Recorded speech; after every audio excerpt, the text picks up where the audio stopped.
अस्सलाम वालेकुम and good evening. नाज़रीन, मैं हूं आपकी मेज़बान सना हारून।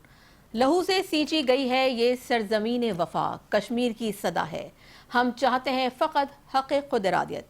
5 फरवरी एक दिन जो एक दिन नहीं है, वो एक ललकार है और एक ऐसी सदा जो दिहाइयों से भारतीय जबर, रियासती तशद्दुद और इंसानी हुकूक की पामाली के शोर में दबाने की कोशिश की जा रही है, मगर कभी खामोश ना हो सकी। कश्मीर सिर्फ नक्शे पर बना एक खित्ता नहीं, एक अधूरा वादा है, नामुकम्मल इंसाफ की दास्तान है और वो जख्म है जो नस्ल दर नस्ल कश्मीरियों ने सहे। गोलियों के साय में, कर्फ्यू की सलाखों के पीछे और इज्तिमाई खबरों की खामोश गवाहों के साथ भारत का जुल्म दिहाइयों पर मुहित है। मगर कश्मीरियों की हिम्मत इससे भी ज्यादा पुरानी है और मजबूत है। ना बंदूकें उनके हौसले तोड़ सकी, ना जब्र उनके अज़्म को झुका सका। आज जब दुनिया तरक्की और इंसानी हुकूक की बात करती है तो कश्मीर के लोग अब भी अपने बुनियादी हक खुद इरादियत के मुंतज़र हैं। करारदादें मंजूर हुई, वादे किए गए, मगर कश्मीरियों के जख्म आज भी ताज़ा हैं और उम्मीद तमाम तर मजालिम के बावजूद आज भी जिंदा है। नाज़रीन, 5 अगस्त 2019 के बाद हालात ने एक नया, ज्यादा संगीन और तशवीशनाक रुख इख्तियार किया। शनाख्त छीनी गई, आवाज दबाई गई और एक पूरी कौम को खामोश करने की कोशिश की गई। सवाल यह है कि क्या आलमी ज़मीर जागेगा? क्या कश्मीरियों को उनका हक मिलेगा? और आखिर कब तक एक कौम अपने मुस्तक़बिल के फैसले से महरूम रहेगी? आज पाकिस्तान समेत दुनिया भर में यौम यकजहती कश्मीर मनाया जा रहा है, सिर्फ इजहार हमदर्दी के लिए नहीं, बल्कि ये वाज़ेह पैगाम देने के लिए कश्मीरी तन्हा नहीं। उनकी मुज़ाहमत, उनकी कुर्बानियाँ और उनकी आवाज़ हर फोरम पर गूंजती रहेगी। तो आइए नाज़रीन, आज बात करेंगे तारीख की, भारतीय जुल्म के तसलसल की, कश्मीरियों के हौसले की और उस मुस्तकबिल की जिसका इंतजार करोड़ों निगाहें कर रही हैं। इसी हवाले से बात करेंगे। हमें ज्वाइन किया है टेलीफोन लाइन पर सरदार अतीक साहब, जो कि एक्स प्राइम मिनिस्टर हैं आज़ाद कश्मीर के, और अब से कुछ ही देर में हमें ज्वाइन करेंगे जो कि सोशल एक्टिविस्ट हैं मिशाल मलिक साहिबा, और उनके साथ साथ हमें ज्वाइन करेंगे अभी थोड़ी देर में सीनियर हुर्रियत रहनुमा अब्दुल हमीद लोन। सरदार अतीक साहब, आपको वेलकम कहेंगे शो में और बहुत शुक्रिया आपका और आपके कीमती वक्त का। सर, आपसे ये जानना चाहेंगे कि 5 फरवरी सिर्फ एक अलामती दिन है या वाकई आलमी सतह पर जो है वो मसला कश्मीर को उजागर करने में मौसर साबित हो रहा है? क्या आप समझते हैं कि पाकिस्तान को अपनी सिफारती हिकमत अमली मजीद जारहाना बनाने की जरूरत है? जी सर, बहुत शुक्रिया। फिर तो ये है, ये बात करने की जरूरत है कि आपके उनमें कई जवान साल लोग हैं जिनको 5 फरवरी के पस मंजर का नहीं पता। तो वो जो जुर्म है, मैं उसका पहले पस मंजर बयान कर दूँ। एक तो ये है कि 1931 में अल्लामा इकबाल कश्मीर कमेटी के सेक्रेटरी जनरल थे और उन्होंने कॉल दी थी सारे मुत्तहिदा हिंदुस्तान में यौम कश्मीर मनाने की, और सबसे पहली कॉल वो थी जिसमें कि सारे हिंदुस्तान में कश्मीर के साथ यकजहती की गई, मुसलमानों ने यकजहती की अल्लामा इकबाल की कॉल पर। उसके बाद फिर 75 में जुल्फिकार अली भुट्टो ने इंदिरा गांधी और शेख अब्दुल्ला के गठजोड़ के सियासी गठजोड़ के नतीजे में कॉल दी और वो जबरदस्त और बहुत कामयाब कॉल थी। फिर 89 में काजी हुसैन अहमद साहब ने इस बात का ऐलान किया कि 5 फरवरी मनाया जाना चाहिए, और उस वक्त इस्लामी जमहूरी इत्तेहाद की हुकूमत थी और पंजाब से वज़ीर आज़म मियां नवाज शरीफ साहब, उन्होंने इसका साथ दिया। अगले साल मोहतरमा शहीद बेनज़ीर भुट्टो साहिबा, वो वज़ीर आज़म थी, मरकज़ में पीपल्स पार्टी की हुकूमत थी, तो उन्होंने इसको बाकायदा तौर पर सरकारी तौर पर हुकूमत पाकिस्तान की सतह पर, मरकज़ी सतह पर मनाने का फैसला किया, और उस वक्त से लेकर इस वक्त तक हर साल जैसे मनाया जाता है। अब इस दिन की अहमियत का आपने जिक्र किया, तो ये बात समझिए कि कश्मीर और पाकिस्तान जो है, और कश्मीरी पाकिस्तान के साथ रोज अव्वल से यकजहती मनाते चले आ रहे हैं। आपने मुझे साबिक़ वज़ीर आज़म करके पकाया, बड़े एजाज की बात है, लेकिन मैं आज जम्मू कश्मीर मुस्लिम कांफ्रेंस का सदर हूँ, जिसने पाकिस्तान बनने से 23 दिन पहले करारदाद इलाके पाकिस्तान श्रीनगर में मंजूर की थी, और उस वक्त वैसे जम्मू कश्मीर के तमाम मुंतखब नुमाइंदे 21 के 21 वो मुस्लिम कांफ्रेंस के प्लेटफार्म पर मौजूद थे। गोया कि हम सवाद आजम थे और पाकिस्तान बनने से 23 दिन पहले हमने करारदाद इलाके पाकिस्तान मंजूर की। तो उससे लेकर आगे चलते आए और फिर कायद आजम ने 44 में कश्मीर को पाकिस्तान की इशारा करार दिया।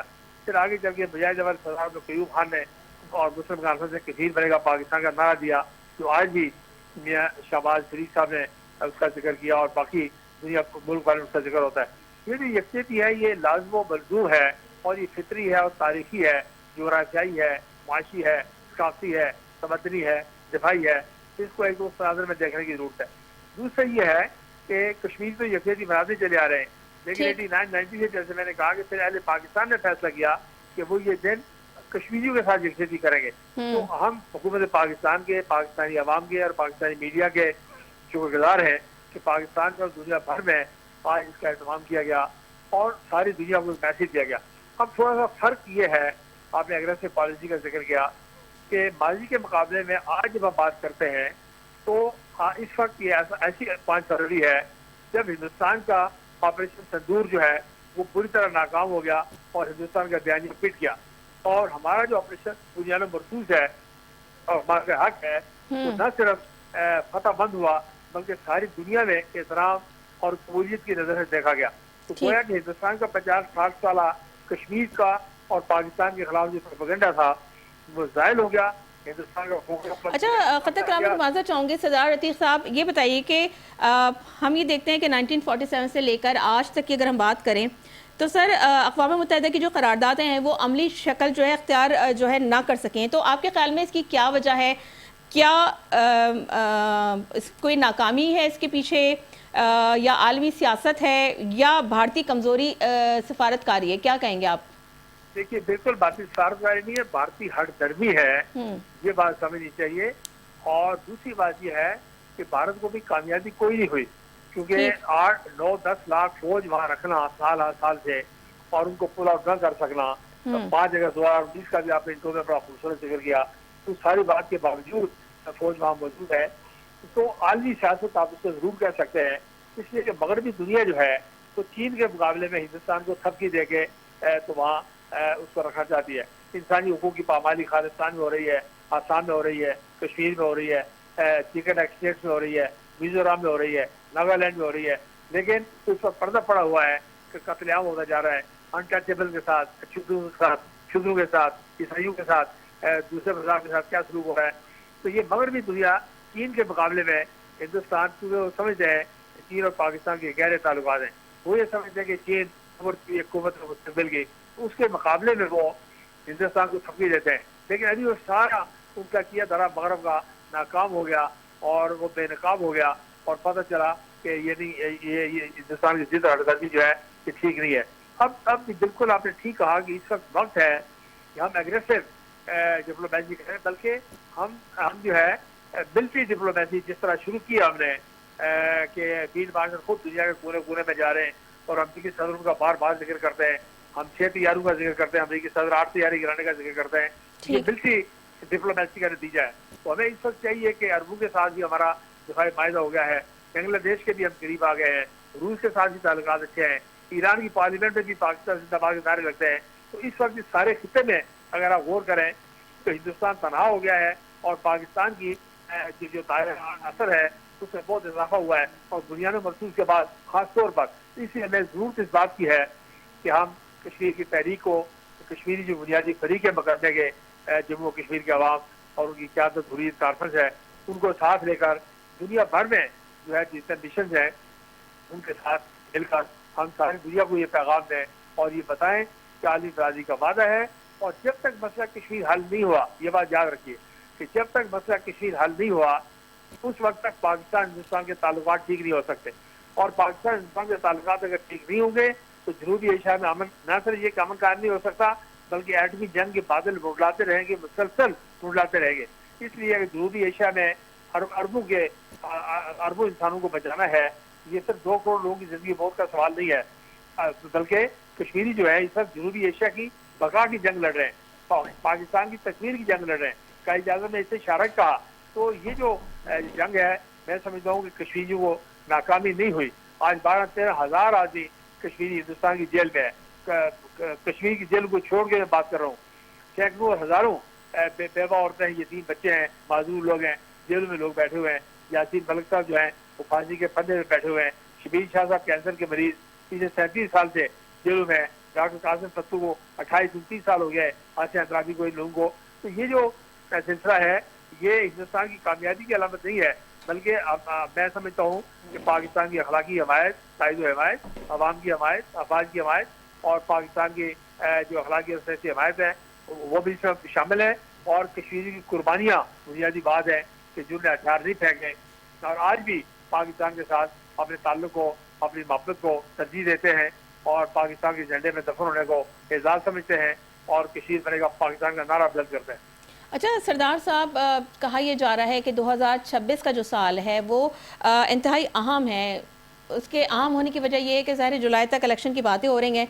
तो सर आप क्या समझते हैं कि माजी में हमने देखा कि तहरीक अदम एतमाद लाई गई और ज़ाहिर सी बात है पहले अनवारुल हक, फिर उसके बाद तनवीर इलियास और इस वक्त जो है फैसल राठौर साहब हैं। तो सर अब आप क्या समझते हैं कि क्या अब इलेक्शन होंगे तो सबसे जो बड़ा इस वक्त टास्क है इस वक्त की मौजूदा हुकूमत के पास वो यही है कि जी सबसे पहले तो ये कि शफाफ इलेक्शन होने चाहिए और जो भी इलेक्ट होकर आए वो एक मुस्तहकम जो है वो हुकूमत बना सके, क्योंकि हम यही देख रहे हैं कि जब हमारी हुकूमत ही अगर जो है वो बार बार उसके ख़िलाफ़ जो है तहरीक अदम एतमाद लाना पड़े और फिर ज़ाहिर सी बात है हुकूमत का ट्रस्ट जो है वो या आवाम का ट्रस्ट जो है वो शेकी हो रहा होता है, तो ऐसी सूरत हाल में फिर इंडिया जो है ऐसी चीज़ों से फ़ायदा उठाता है। तो आप क्या समझते हैं कि अब जो इलेक्शन होने जा रहे हैं तो वो जब होंगे तो कोई ऐसा बंदा वाकई आएगा, क्योंकि इस वक्त ज़रूरत इस बात की कि आज़ाद कश्मीर के अंदर की जो हुकूमत है वो बड़ी मुस्तहकम रहे, क्योंकि अगर हुकूमत मुस्तहकम होगी तो कश्मीर जो है वो डेवलप होगा और कश्मीर डेवलप होगा तो जाहिर सी बात है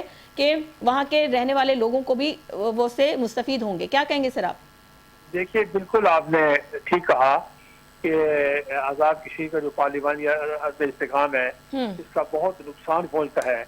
आज़ाद कश्मीर नजरियाती और सियासी तौर पर, फिक्री तौर पर जितना मुस्तहकम और मजबूत होगा, देखिए शारक कायद-ए-आज़म ने कहा ये पाकिस्तान का कोई इंतजामी इलाका नहीं है कि ये जगह छोटी सी जगह है, पाकिस्तान के ज़िले कई ज़िला इससे बड़े हैं, आबादी ज़्यादा है, लेकिन इस सारी बात के बावजूद इसकी अहमियत जो है वो दिफाई यूनिट की है।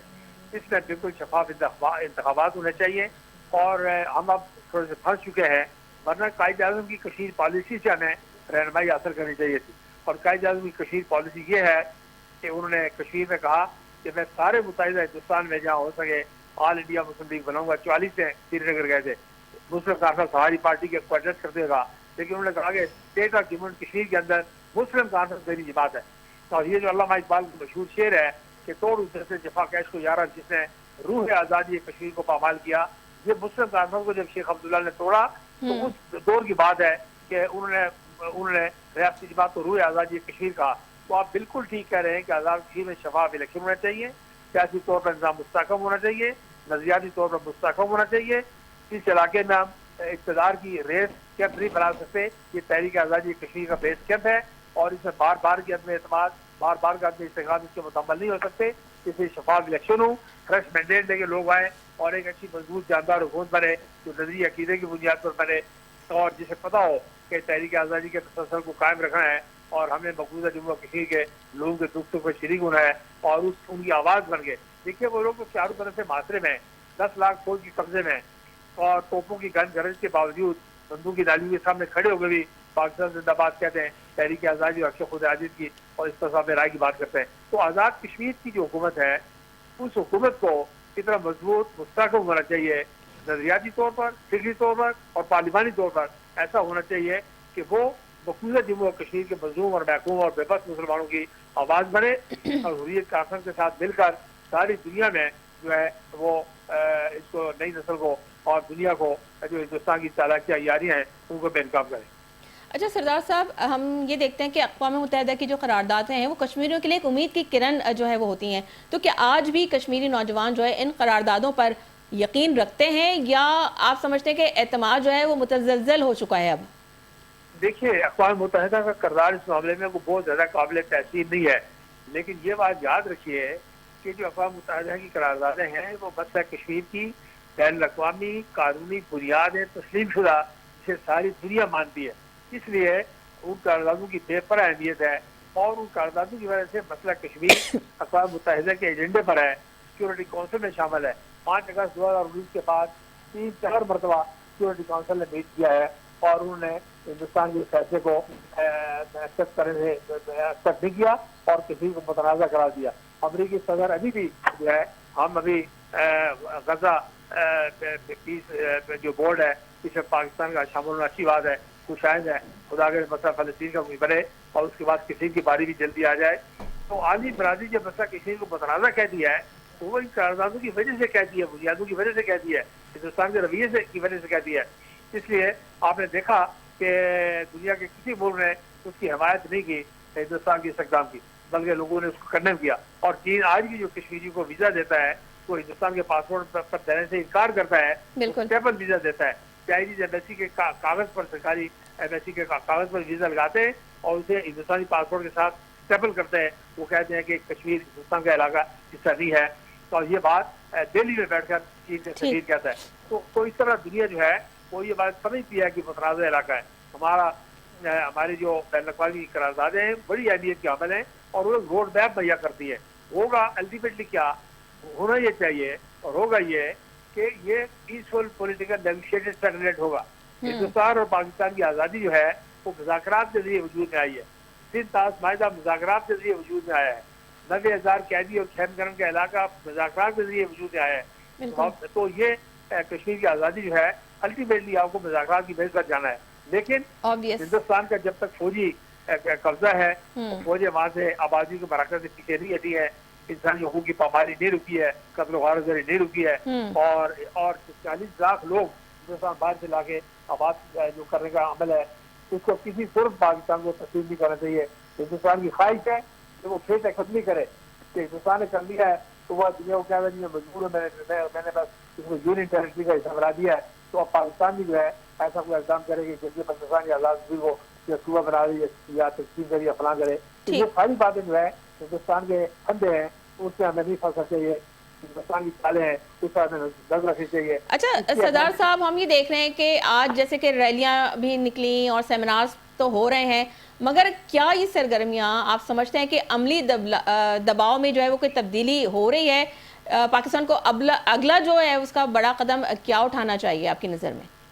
देखिए इससे बहुत फर्क पड़ता है। आज भी मीडिया हुकूमतें जो मर्जी करें, लेकिन आजकल मीडिया का सोशल मीडिया का दौर है, ये सारी नकल हरकत देखी जाती है। आज पाला पुल के ऊपर पंजाब से, केपी से, सिंध से, बलोचिस्तान से और गिलगित बल्तिस्तान से वज़राए कराम आए हुए थे हमारे साथ वहाँ ये इज्तिमा करने के लिए। अब ये बात दुनिया देखती है और सारी दुनिया के थिंक टैंक देखते हैं, माहिरीन देखते हैं, फिलोसफर देखते हैं। तो इसलिए इसका बेपनाह असर है सारी दुनिया के ऊपर। अखलाकी दबाव, हिंदुस्तान एक्सपोज होता है, कश्मीरियों को हौसला मिलता है और पाकिस्तान के बयानिए में उसको तकीद मिलती है, दुनिया में तजियाई मिलती है और फिर हुकूमतें भी आहिस्ता आहिस्ता मजबूर होती हैं कि वो अक़वाम मुत्तहिदा पर मगरबी दुनिया जो है वो अपना असर इस्तेमाल करें। इसलिए नई हिकमत अमली की जरूरत, बिल्कुल ये बात ठीक है कि हमें नए इनिशिएटिव भी लेने की जरूरत है, फ्रेश इनिशिएटिव लेने की जरूरत है कश्मीर के ऊपर और दुनिया में अपनी सफारतकारी जो है वो एग्रेसिव डिप्लोमेसी इख्तियार करने की जरूरत है। हमें तेजी के साथ अब जो दुनिया में महसूस के बाद, जैसे मैंने कहा कि हमारी बात अब दुनिया में सुनी जा रही है। पहले हमारी बात सुनने वाला कोई नहीं था, अब एतमाद से सुनी जा रही है, यकीन से सुनी जा रही है। हिंदुस्तान को शक की नजर से देखा जा रहा है कि 50 साल न सिर्फ सुनी जा रही है बल्कि पाकिस्तान को जो है मुज़ाकरात के टेबल पे लेकर आया जा रहा है दूसरों के लिए सालिसी का किरदार अदा करने के लिए। तो एक बहुत बड़ी अचीवमेंट है पाकिस्तान के लिए। सही कह रहे हैं आप, वजह फरमा रहे हैं। अतीक साहब, क्या आपको लगता है कि मसला कश्मीर अब सिर्फ इलाकाई तनाज़ा नहीं है बल्कि आलमी अमन का मसला बन चुका है? तो दुनिया को इसके मुमकिन खतरात का जो एहसास है वो कैसे दिलाया जाए? देखिए ये बात तो दुनिया बिल्कुल समझती है कि ये बात अमरीकी सदर कह चुके हैं शहबाज शरीफ साहब के साथ और फील्ड मार्शल के साथ और उनकी मौजूदगी में कह चुके हैं कि न्यूक्लियर जंग का खतरा लाहक हो गया था पाकिस्तान हिंदुस्तान के दरमियान और 1 अरब लोगों की जिंदगी खतरे में पड़ गई थी। तो कश्मीर न्यूक्लियर फ्लैश पॉइंट तो बन गया है। चारों तरफ आप देखें, हिंदुस्तान, चीन, रूस की सरहदें आपके साथ मिलती है वाखान से, इधर काबुल से और पाकिस्तान, ये सारे कश्मीर के चारों तरफ इलाके जो है ये न्यूक्लियर वेपन से भरे हुए हैं। तो कश्मीर एक न्यूक्लियर रिंग बन गया है। ये एक एटमी आतिशफशां बना हुआ है जो सिर्फ आतिशफशां नहीं है बल्कि एटमी आतिशफशां है जो पुरअमन तरीके से खुदा न करे कि अगर ये जंग की तरफ धकेला जाए और जंग बढ़ जाए, एटमी जंग इख्तियार कर जाए तो ये फिर महदूद नहीं रहेगी। ये आज जो मायदे हुए हैं वो मायदे ऐसे हैं कि किसी मायदे में सऊदी अरब को आना पड़ेगा, दूसरे मायदे में चीन को आना पड़ेगा, उसकी मदद के लिए रूस को आना पड़ेगा, उसके खिलाफ अमेरिका को निकलना पड़ेगा, उसके बाद नॉर्थ कोरिया को निकलना पड़ेगा। तो इस तरह ये दुनिया, बरतानिया को बाहर आना पड़ेगा। कि ये दुनिया एक चैन की सूरत में एक उसका असर जो है वो दुनिया के ऊपर पड़ने जा रहा है। तो इसलिए न्यूक्लियर प्लस पॉइंट है और आपकी बात बिल्कुल ठीक है कि ये खतरात से सारा ये सारी दुनिया इस फलस्तीन का मामला जो है उसकी अपनी अहमियत अपनी जगह बेपना है, अल-कुद्स की वजह से, बैतुल मुक़द्दस की वजह से और बाकी बेशुमार मामला मिडल ईस्ट की वजह से। लेकिन कश्मीर का जो मामला है ये न्यूक्लियर फ्लैश पॉइंट बन गया है, इसलिए इसको ज्यादा देर तक मौका नहीं किया जा सकता। तो ये बात भी समझिए आप कि 5 लाख से ज्यादा लोगों की कुर्बानियां, क्या अल्लाह के कानून में, कानून फितरत में इस बात की कोई गुंजाइश है कि इतने लोग जान दें, इज्जत आबरू जान माल लुटवाएं? कश्मीर में जो सबसे बूढ़ी औरत गैंग रैप हुई है उसकी उम्र 80 साल। अब ये दुनिया में कहीं ये बात हुआ है कि 80 साल की औरत को हिंदुस्तानी फौजी ने गैंग रैप किया हो? तो मतलब है ये बातें अब दुनिया में आहिस्ता आहिस्ता सोशल मीडिया के जरिए, मीडिया के जरिए इनको हमने सफारतकारी में और नए इनिशिएटिव में, फ्रेश इनिशिएटिव में किस तरह लाना है कि दुनिया को मालूम हो जाए कि हिंदुस्तान को मुज़ाकरात की मेज पर आना है। और हिंदुस्तान को देखिए, ये मसला कश्मीर जो है तक़सीम हिंद का नामुकम्मल एजेंडा है। अगर इसको छेड़ा गया, तक़सीम किया गया, इलाकाई इस्तेसाब किया गया तो फिर हिंदुस्तान की कई रियासतों को ठीक है से गुजरना पड़ेगा। बहुत शुक्रिया सरदार अतीक साहब आपका और आपके कीमती वक्त का, और बड़ी डिटेल में आपने जो है रोशनी डाली मसले कश्मीर के हवाले से। नाज़रीन, यहाँ लेंगे एक ब्रेक से वापस आएंगे तो सियासत के मैदान में क्या कुछ हो रहा है उस हवाले से बात करेंगे। So let's take a short break.